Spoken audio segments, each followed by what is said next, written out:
se dedican a esa forma. As a point of interest, none of my men wear protection.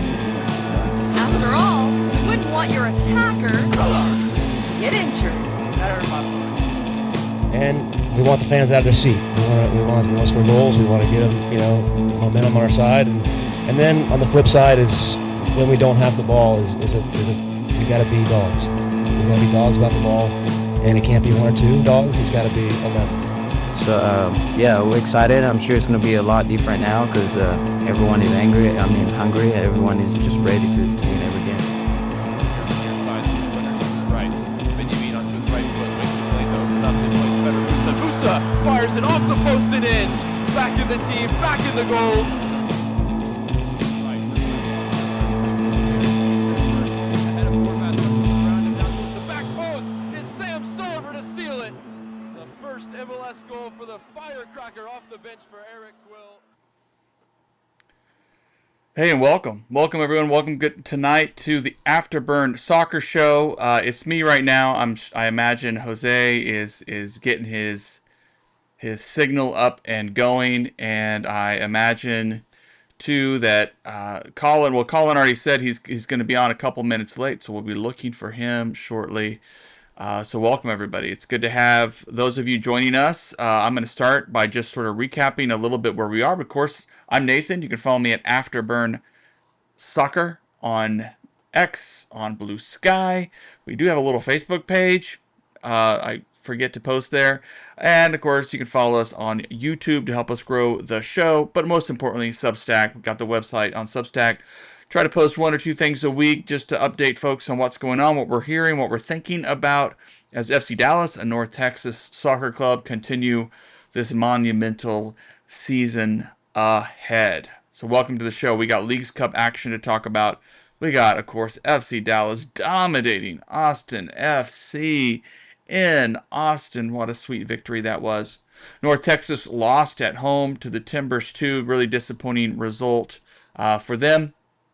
But that's life for this young team. I just think we have to be real that we're seeing the complexities of a very young squad in North Texas. So we're expecting these ups and downs, but still can be pretty disappointed. All right, here comes Jose. There he is. All right, buddy. Can you hear me? I can hear you. I can hear you. You can hear me? We're good? Yeah, I'm late because I was drinking water and I turned and I dipped this whole thing into my water. Oh. And I was out trying it. Almost had a technical malfunction there. Well, it's good to have you with us. Hey, and man, it's a victory Monday. It's a victory Monday. Well, and I look back a week ago, we were really feeling. I mean, I had the FC Dallas kit on. I mean, we were just feeling confident about this team after those two League Cups wins, victories, and then, well, it didn't go that way on Wednesday. And Jose, I have to give you credit. You said, you gave us the truth that Toluca is one of the top teams in North America.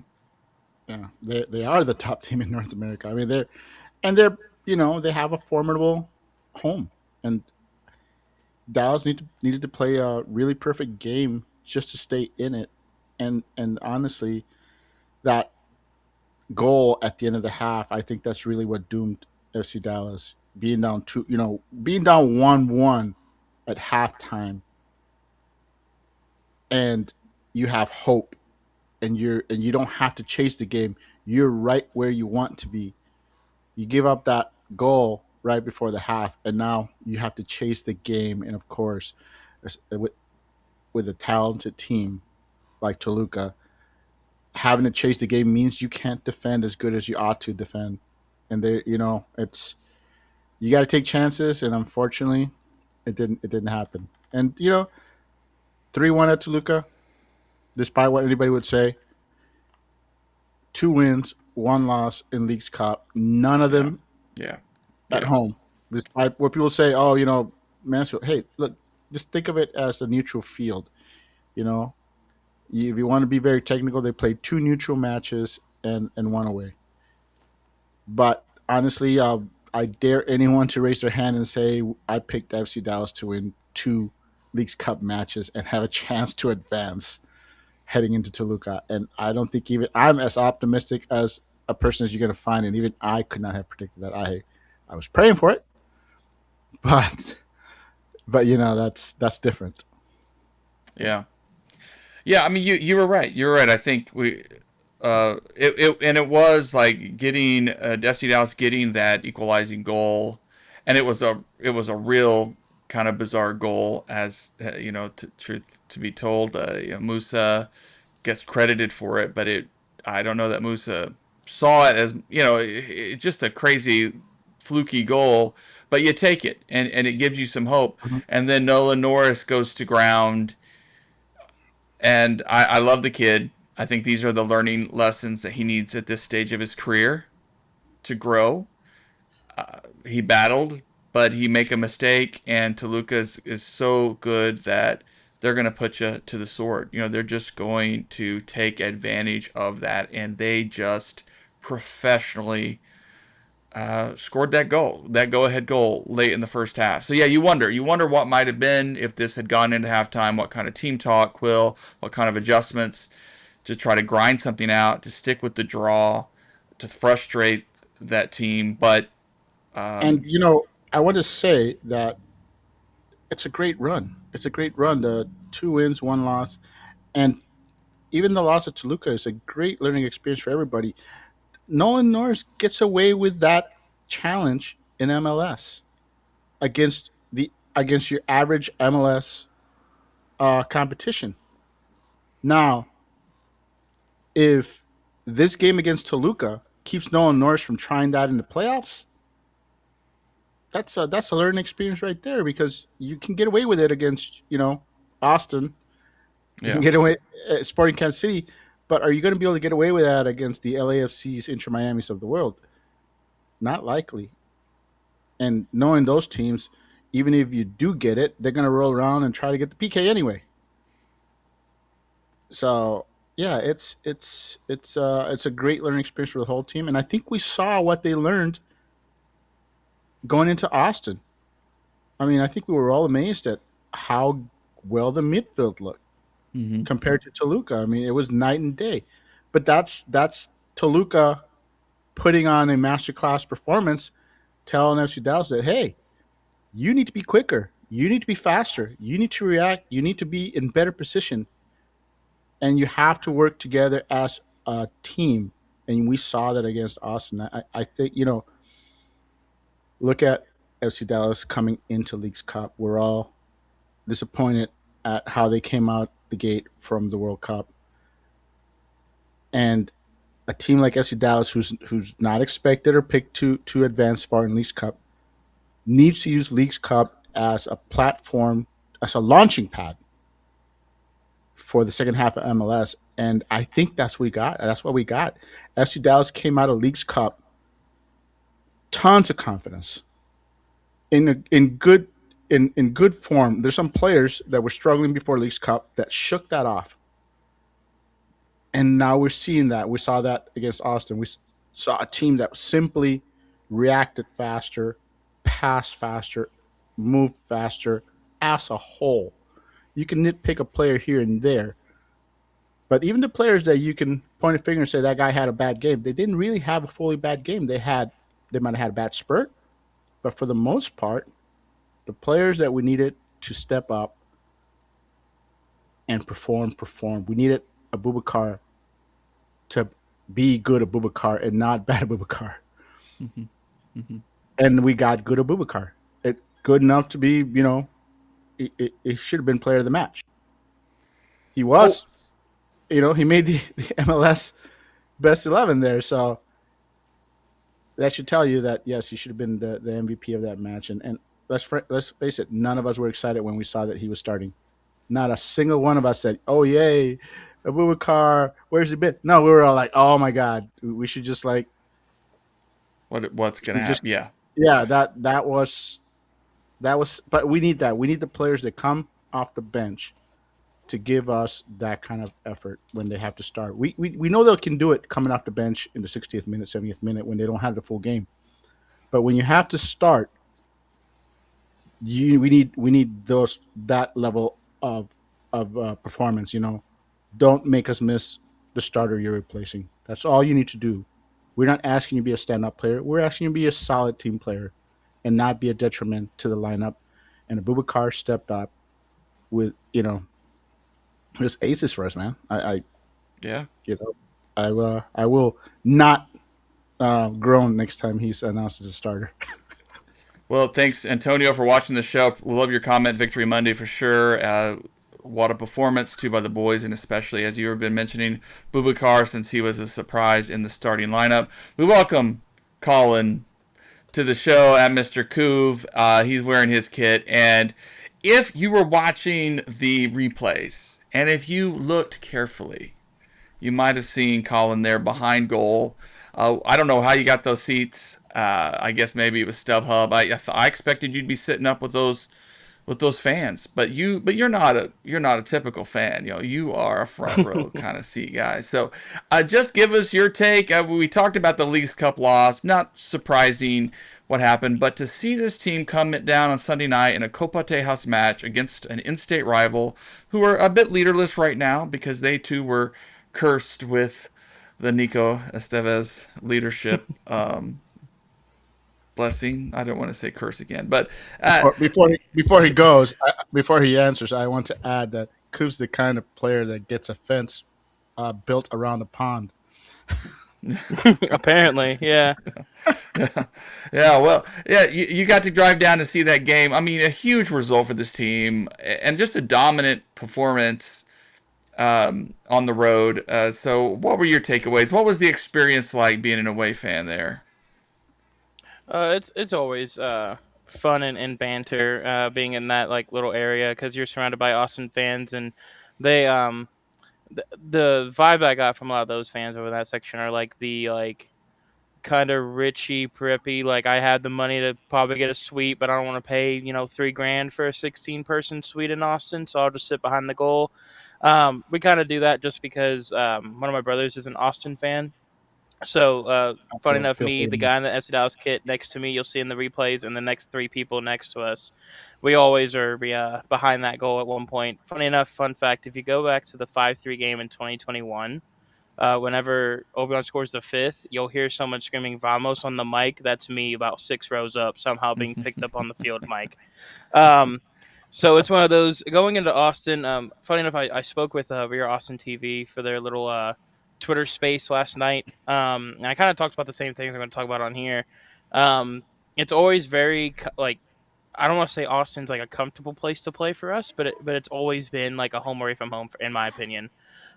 This is a team that was our 15th matchup against them last night, and they have won 3 total games, one being playoffs, one being a heavily rotated squad when we had literally only 5 people on the bench, and the reason we were able to even play the game is because Bernard Kamungo, back when he was playing for Tanzania, caught a red-eye flight at about 5 a.m. our time, landed in Austin at about 4 p.m. and went straight to the stadium. Otherwise, we were close to an actual forfeiture because all of our other youth players were with North Texas already because we picked up 3 injuries in training, and they were already, I believe, was in Seattle that week. So it's one of those things where that would have been a full-on forfeiture, which is very rare to see in MLS. I'm sure we probably would have just picked up someone from the Bold or like a really low tier team and signed them to like some weird MLS intertwined contract. Alone. But and then a loan as well. And it's one of those where a youth player, we could even just like loan him from Austin too. It's something that the game probably would have been played regardless, but rain delay as well, and we got thrashed 3-0. And then the game with Nico, that was funny enough one of his final games with us before the Minnesota road game, where funny enough I made the tweet, how I'm going to jump in the league again if Ansa scored, and he scored the first goal of that game. So it's one of those where going to Austin, it's a very confident place to go and play. I've never really gone into a game besides that playoff match where it's like, okay, well maybe this will be like a difficult match to win for sure. I'm hearing. I was watching on the way home, trying to make sure I didn't repeat myself or repeat points that were said already, and I might repeat myself. But for the most part on these on the lineup, you look, they rotated their squad a decent amount, a little bit there. with Torres still starting.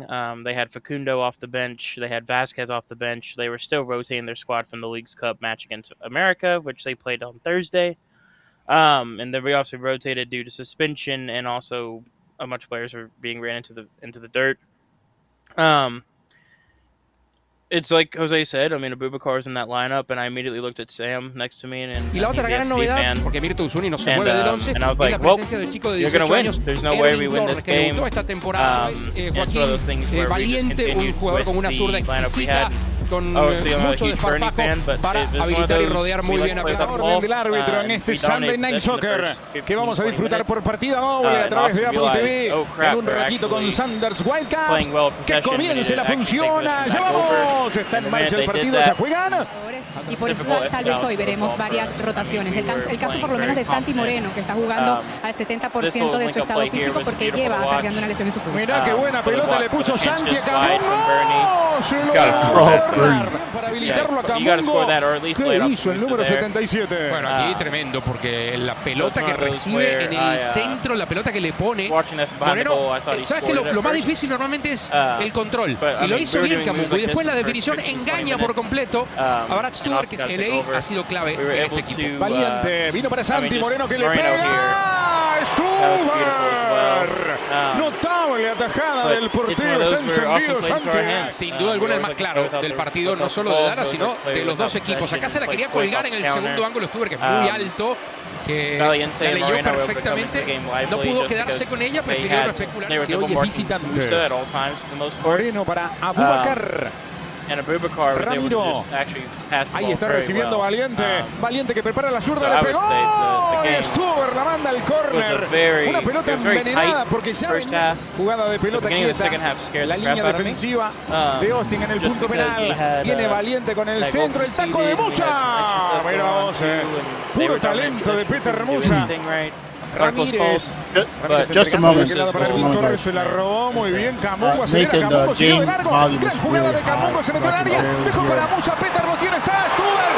Stuber notable el arquero. Estuvo weird. muy cerca de la I don't hear apertura. any Tremenda sound. galopada de Camungo, ya estamos viendo la jugada mucho más adelantada, porque él recupera el balón y recorre por lo menos 20 metros y luego da un gran pase. Y la otra gran novedad, porque Mirto Usuni no se mueve del... Thanks for the heads up. All right. Yeah, yeah. Well, No, there we go. I could hear him at times, but at times I couldn't. So Yeah, it's one of those. Right here, funny enough, this right here, I thought we scored. I can't remember if the free kick flick was already shown or not. That one was a really nice chance we had as well. But on this goal, I didn't even think we scored. Whenever this went in, I was looking at my friend next to me. I was like, we don't really do well on corners. We're not really gonna do anything with. yeah, and Moreno with that delivery was excellent. Yeah. Excellent delivery. Yeah. Colin, we lost you there for a minute. I just want to add, well, since Colin's kind of muted there for a second, that it's funny that he mentioned that Austin's kind of like home. I could have swore that when Musa was being interviewed, he said he called it home. He said it was great to get a win at home, and I thought that was odd. He said it, and now hearing Koob said it's like, well, I guess Musa agrees with you that it almost feels like home because that's what he called it in the interview, and it's just funny. I want to bring that up, but because you haven't heard that. The one giveaway there, I know it's plenty of folks to be concerned, stepping up. Great homegrown goal. Love to see homegrown score. Gratuitous shot there, Matthew McConaughey and Shane Gillis. But yeah, really, team should have done better a little bit there. Disappointing to get Austin back in on that with just a little moment of disorganization, a moment of being slow. A little miscommunication too, I think, between the 100%. defenders. I mean, you can see, Johansson and Ibi playing super deep when everyone's trying to push up. And then right here, Ramiro just gets caught, and Valiente tries to recover for his, little toe poke there. Osaze really can't do much either. It's one of those, weird areas. Do you step? Do you just... You can kind of see he's just trying to size it up, and to be fair, it is a banger, to be fair. It is a banger. Sarah maybe could have gotten a hand on it. It's just one of those. But hey, then Musa does Musa things, and it's just what we've seen all season. leading the Golden Boot race right now, and pinging that off the bar like that. I mean, it's just. I wish we had a couple more goals, but hey, let's not be too greedy here. Let's not be too greedy. Very lucky too that Jaden Nelson did not go to ground there, because that would have been 100% a PK. Yes. Johansson absolutely murdered him from behind. I saw that happen, and I literally, it's so funny because I feel like I'm a curse on this team sometimes too. I was like, watch, Nelson's going to cut in here, and Johansson's just going to get burnt. And as soon as I said that, he chopped him down, and I saw Nelson, his front body start going down, and I'm like, oh, it's a pen. I literally looked away, and then next thing I know, I look back up at the screen, like right above the supporter section, and all I see is just Serwa with the ball in his hand, and everybody around me is like, that's a penalty, that's a penalty. And I was like, if he had fallen down, 100% would have been a penalty. But thankfully, even though he was fouled, and it would have been a foul if he had, say he passed it off and it was deflected, whatever, with him taking a shot, technically it's a shot on goal, it negates any advantage, because he took his advantage and took a shot. So thankfully, Nelson was you could say, a good integrity play there. But yeah, we were very lucky in small moments like that to get away with a win. But you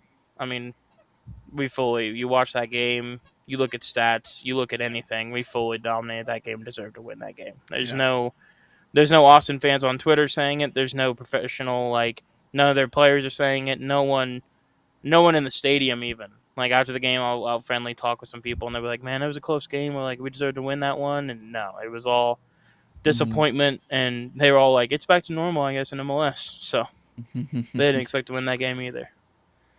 Well, and these away points are so crucial right now. FC Dallas has moved up, I think, to 5th place, and so we're in the mix.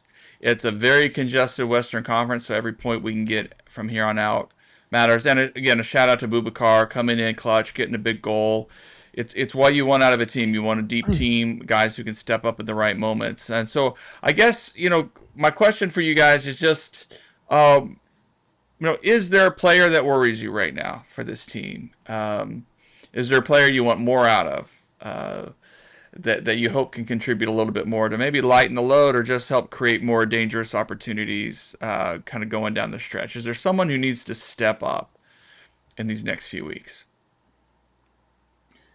Well, it's got to be Johansson. I mean, we're still waiting for him to show us, that we all thought he was a major addition, was going to be a major contributor, and he's been very average.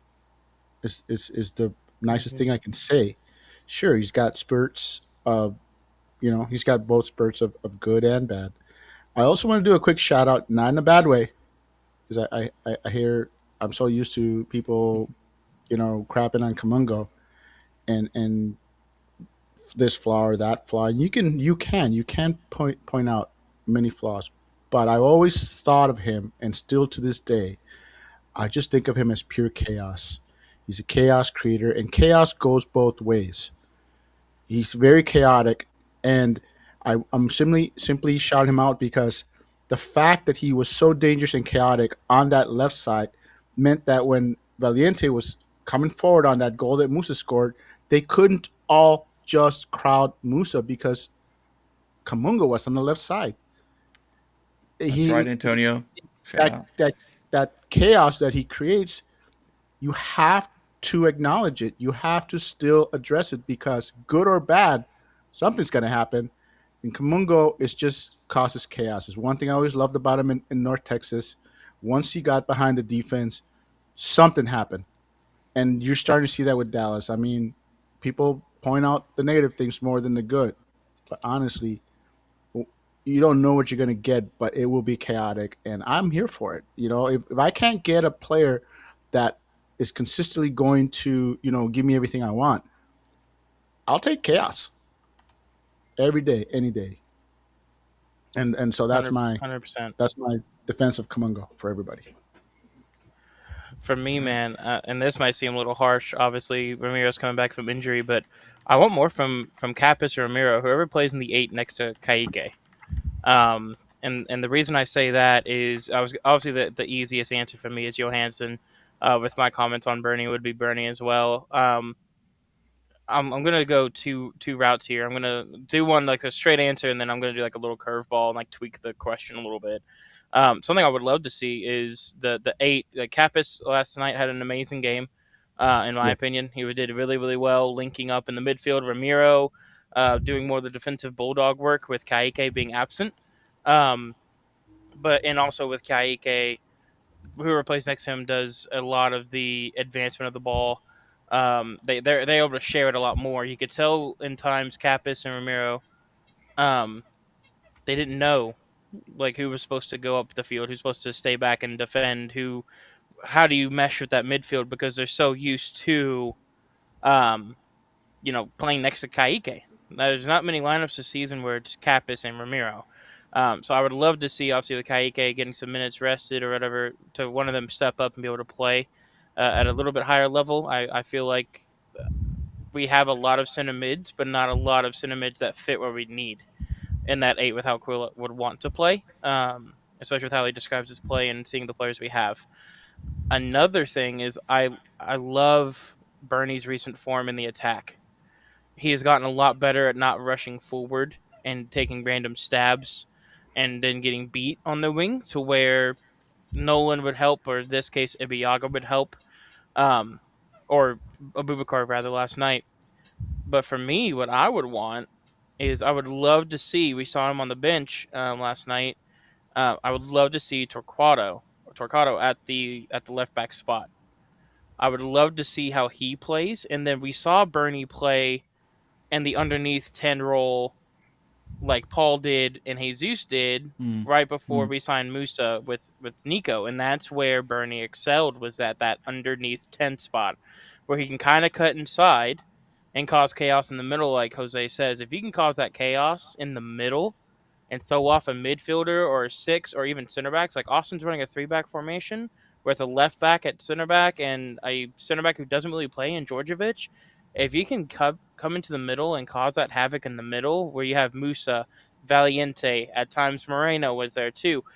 And funny enough, again, on Valiente's goal, he started to cut inside and then go outside. That's what caused that space for Valiente to be able to get the ball, go forward, and cut in with, or hit the pass to Musa. That's also how you saw in the highlights Moreno was able to play him through, is he went from an overlapping run on the outside to an underlapping run in between Djordjevic and Svatok, and they didn't know how to deal with that. I would love to see Bernie play that underneath 10 if we need him to. I don't think we'll see it unless an injury, heaven forbid, to Moreno or Valiente or even Farrington. I still think Farrington would get the underneath start at that little 10 or still striker role Musa over Bernie. But I would love to see how that would look like if we're chasing a game, throwing Bernie up there. But even then, Sarver gets those minutes too. So I doubt we see it. But I know, like, seeing Bernie's attacking quality recently, that we got to remember he was an attacking player. He was always a winger first. He excelled and broke out as a winger. And the only reason he plays wing back, that's the one good thing I could take from Nico Estevez, is starting to transition to him as a wing back. And it didn't come to fruition until a season and a half later. But it's one of those where still not his best position. Nice. Oh yeah, 100%. He does way better being in a free-flowing, like whenever we played a true 5-back and played him at that wing-back position where we were able to shift and play a full-on 4-back and move him forward chasing a game, he looked way better in those instances. And you can tell still defensive situations, if he gets overloaded or targeted like Arsene started to do with Pochetta in that second half, that's when he started to break and started to be overwhelmed. I mean, like, okay, what do I do? What happens? And he still handled the pressure well. Yeah, I still think he also was late a couple of times and just Austin never took advantage of it. So yeah, I think we still see they're not as bad as they were before. He's solidified. I have a simple. You said who should step up. I'm gonna tell you who needs to step up just for the next match, and that's Abubakar. Even though he just had a great game, the reason that you didn't see Nelson out there, or Norris, Norris. I'm sorry, Nolan Norris out there, is because Urugide just suspension was facing a yellow suspension if he got another yellow, and that's come to pass. So now you saved Norris. He'll be coming in, and Abubakar will have to start again. Bubakar, great performance, but his reputation is good game, bad game. So he needs to step up and give us just a solid performance. He doesn't have to have another man of the match, but if he can just give us another good start, back to back good starts, he's the guy that needs to step up because he will be starting again. Yeah. 100%. Right on, right on. Yeah, that's one of the downsides is Osaze getting yellow card accumulation. Nolan will be back, and and at least if there's a benefit from yellow card accumulation suspensions, is it gives a guy a rest, a game off, and that's not a terrible thing, I guess, in the course of a season.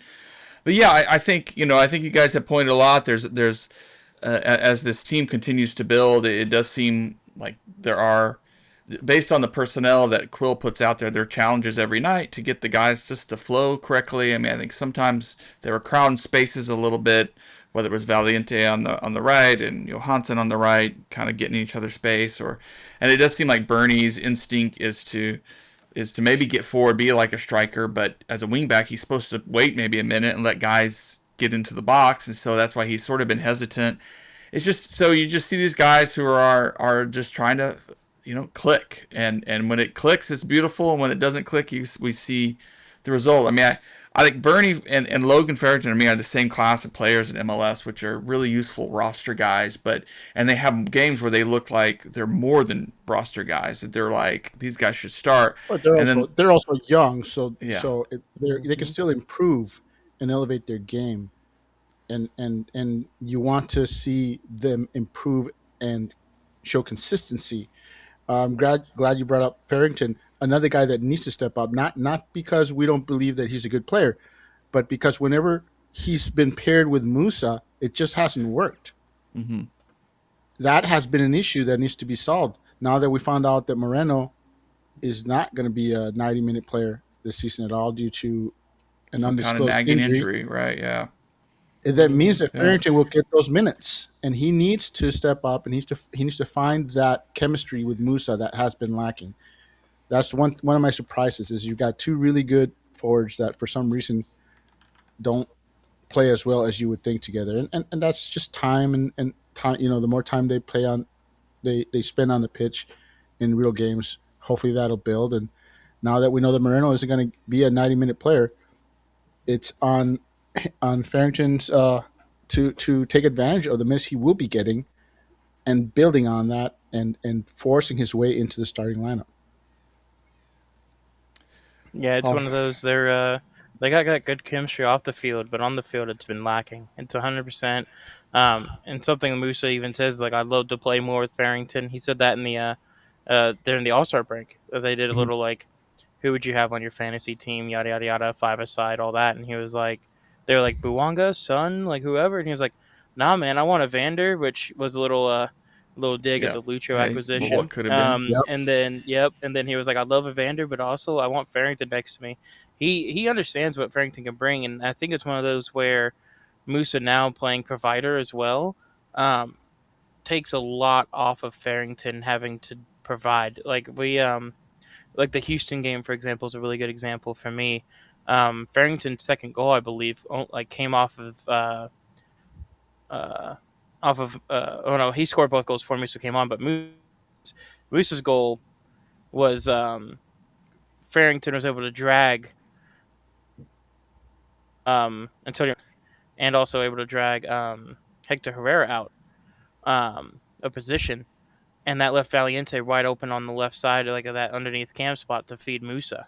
Very similar to the Bernard Kumungo situation. It's one of those where Musa now being able and playing more provider sometimes, thankfully not, in times he's as deep as Jesus Ferreira was playing right back. Sometimes he isn't. I'm wondering what the hell are we doing, but he's not that deep hardly at all anymore. And we're starting to learn, okay, where can we put Musa to provide? Because he does have a really good passing range sometimes. Obviously still learning that and trying to master that craft. But he's not also a great finisher. He's not 100%. You have to be brave, and and you watch some players not be brave and choose to pass back, choose to pass sideways, choose to be defensive. Musa will try things. He will be brave, and you need players that have to be brave, that can't be scared of trying that pass and trying to make it happen. and that's what makes it so dangerous. I think our best front three. I love Moreno, and Moreno had probably his best game for us last night, in my opinion, in the FC Dallas shirt.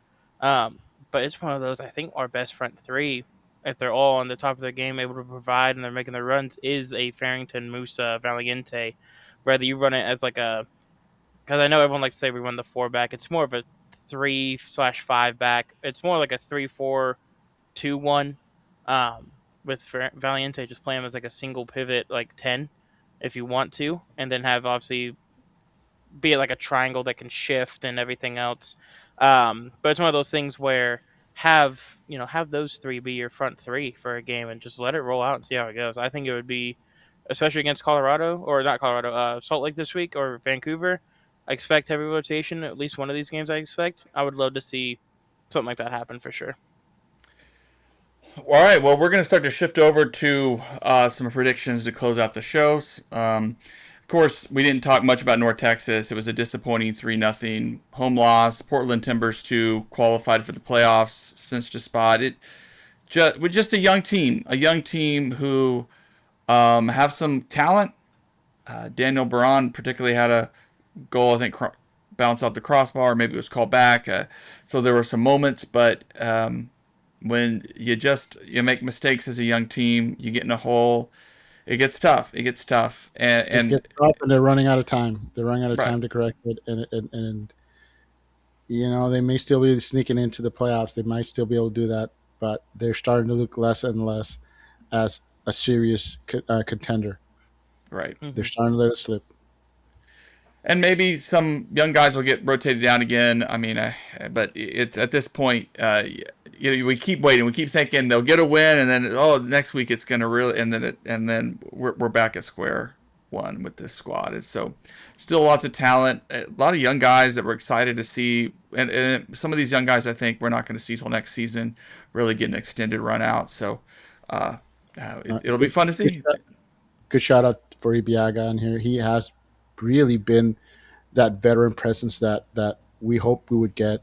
And I want to say that it's the fact that he didn't play a ton of games at the beginning of the season, and he's starting to get a lot of games now in this, later in the season. That could be the reason that he's playing better. I mean, he may simply not be able to play a full season as a starter, but can give you excellent, solid performances as a spot starter. And I think that's where we're seeing a refreshed Ibiaga who's able to come in fresh and not worry about his fitness or anything like that. And heading to second season, there's such a thing as some players that that fade. Not every player can play an entire season.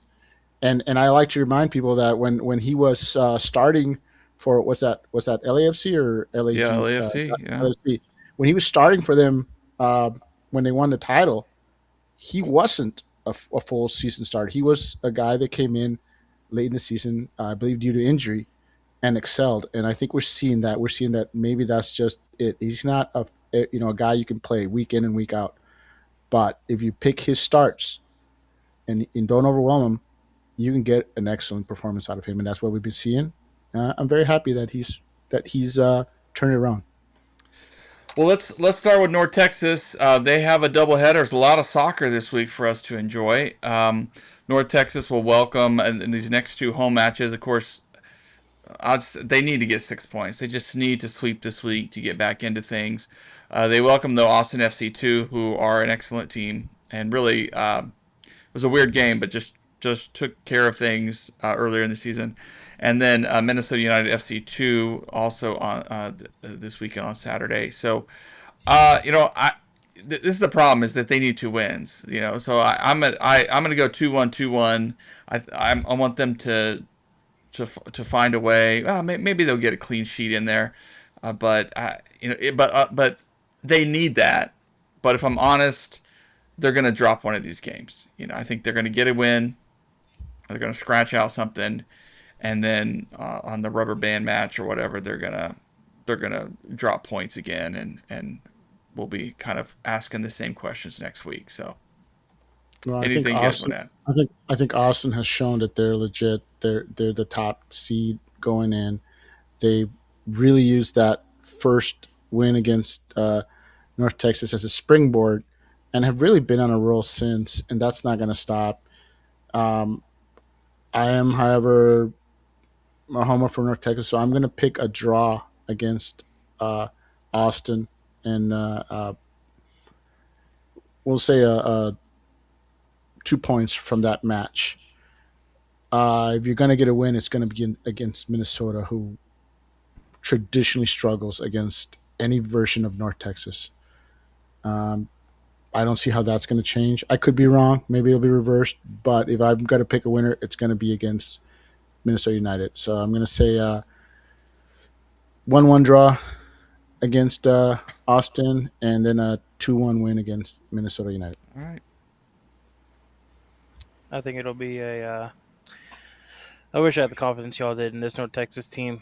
It seems to me, again, I'm not as locked in as y'all are on watching most games and everything in North Texas. But just looking at lineup notes, highlights, and then I'll watch games when I have time. I'm usually one of those. I like to watch all MLS games like a sicko during the week. I don't see not only consistency in play. It seems like there's not a consistency in the lineup either, which you could say is different talents for different teams or etc. But if there's no consistency with the players on the field to gel together and make a team effort, then there's not going to be a better result. So it's one of those. Now that we're getting into crunch time to make playoffs or break, we know that FC Dallas and North Texas they take this team very serious with 2 championships in its short season and short life expectancy so far. It's one of those I could see us definitely sitting back down like a Torquato if we don't need them, or our better young players, or even we might see maybe even a Sarver here and there if we have like an off week in the MLS season. I don't know. It's one of those I could see us definitely doing something like that. Remember, we put Farrington on this team last year or the year before, and he was still playing good minutes with FC Dallas to sneak into playoffs and do well. I think it's one of those things where I don't think it'll happen this week. I think it'll happen later if we still are sniffing at the playoffs. I think we lose this week to Austin, even with them losing Alatrese to the first team. Yeah, even with him losing, us losing, or them losing him, they're actually getting a lot of good young talent in there. Irvin Torres is a really good example of that as well, going through the ranks of that team. And this team is honestly one of their better classes of players. When a lot of these players played in the youth academy level, they were dominating FC Dallas youth academy level as well, and other MLS dynasties or whatever you want to call it. Like even good clubs like Philadelphia, you had Kevin Sullivan. They beat Kevin Sullivan Philadelphia teams by like 2 to 3 goals each game. It's just a really good Austin team that's been founded together for a good couple of years now, growing up together. So it's going to be hard to beat them. Now, Minnesota, like y'all said, historically, we have a really good record, both home and away against Minnesota. I think that's one where I don't say we beat the brakes off them, but I predict a strong 2-0 outing. Minnesota really struggles to score on the road. They struggle to score at all in some games this season. If we have Starnes at the back and we're very healthy at the back with Demonstra and everything else, I think we lock down that their right winger. I forgot his name; it's eluding me, but he's been their best player all season. So it's one of those things where I think we're able to lock them down and take care of business at home as well and win that game pretty comfortably. All right. We're split about this week. We'll see. Of course, crucial week for North Texas, but let's close out with FC Dallas, another double match week. I mean, there's going to be some tired legs. There's going to need to be some rotation. Obviously, some of it will be forced, but first they'll travel up on to Salt Lake City, take on Real Salt Lake, and which will be a tough match as any, and then up to Vancouver, one of the great teams in MLS in the Western Conference right now. These are 2 tough matches. Maybe Real Salt Lake feels like a little more winnable, just because they have sold some talent recently, but tough place to play at altitude. And then you got to go play Vancouver, which had a little bit of success, caught them last year in a fun way, but then Vancouver took care of business against us. So, this is a tough one. But boy, we gotta hopefully carve out points. So, of the 2, I was actually leaning toward a draw at Salt Lake City, like a 1-1, gritty. We get that clutch goal late to come back and grab a point. Against Vancouver, I think they're gonna grind out our tired legs with a 3-1 victory in the end. They're riding really high, and I think that'll be the game if you want to rotate some guys and give some guys minutes that maybe aren't getting it. That's another opportunity to do that, and maybe Santa Sam Sarver special again. But yeah, that's just going to be a tough one. So, not that I think FC Dallas is going to roll over, but I think they're just going to be looking, how can we get points? But if we're going to get a victory, I think Real Salt Lake is one way we sneak it out with the 2-1 win. But I'm happy with the 1-1 draw. What do you guys think? I would think you've got it backwards. Oh, I think Vancouver's been struggling since they got rid of Berhalter. And I think if you're going to get any points, it's going to be at Vancouver. They play Houston midweek for first place, so they can't rest anybody. The only advantage they'll have over Dallas is the fact that they're home, but they'll be tired as well. And it's a trap game for them, really. They're gonna go a lot against Houston. Don't forget that Vancouver had a huge lead on everybody, and they're battling for first place with Houston because they've fallen off. Uh, Real Salt Lake, for all their issues, I don't think they've lost a home game in their last 3 or 4 matches that they've played. And because of that, because of home form, I'm more worried about the RSL game than the Vancouver game. Mind you, they're both tough. So losses, those are acceptable. That's a very real possibility. But I say we get a point at Vancouver, and I'm going to pick back-to-back draws. okay. I think there's going to be a situation where I think we'll be lucky to get a draw against RSL, and then we'll be kicking ourselves for failing to get a win at Vancouver. At the end of the day, they're both very tough home games. Dallas has shown that they are an excellent road team, and I think a draw is if they get draws against both these teams, I'll be satisfied. A win and a loss, that's even better, in all honesty, because you get the 3 points. But I'm okay with back-to-back draws. All right. Yep. It's for me, it's one of those where looking at RSL, it's one of those things for me. They've played the last 3 games away from home. Obviously losing to LAFC to St. Louis, which St. Louis is becoming a scarily good team out of nowhere. So that's a good result for them on the road. And then they just drew. Granted, it was a snooze fest at the game. That's one of the games I was able to watch leading up to before the FC Dallas game that Sunday. We were kind of just killing time. So me and the boys, we just watched RSL in Minnesota because we were wondering how did this snooze fest draw when it started going balls to the wall in the end of the game. They lost some players to injury. They're obviously rocking. You look at the lineup, and I was looking at the lineup like, how is this team any good? But that Solans guy up top, their young player, is like, he has like 8 goals this season. Their back five is a solid back five as well. This is a team that on paper you look at and you're thinking, oh, this is like a wooden spoon, like, holy crap, terrible team with like Luna in the middle of it. And they've been able to turn that narrative and basically turn into like an almost FC Dallas first year with Quill. No one expected us to be as good as we were. And finally, last year earned some respect on our name. This is what RSL is doing this season. So it's a very scary place to go. Plus a little bit of altitude, obviously. Dallas is not historically good in altitude in Colorado, RSL. We can do our work there. We can do the job done. We swept them last year by combined, I think it was 5-1 on goal difference. We can definitely do it. It's just one of those things. We didn't rotate too heavily besides the back line this game. So we had to rotate at one of these games. I mean, rivalry match on a Sunday, RSL on a Wednesday, Vancouver on a Saturday. It's one of those things. I could definitely see the Vancouver game being the heavily rotated.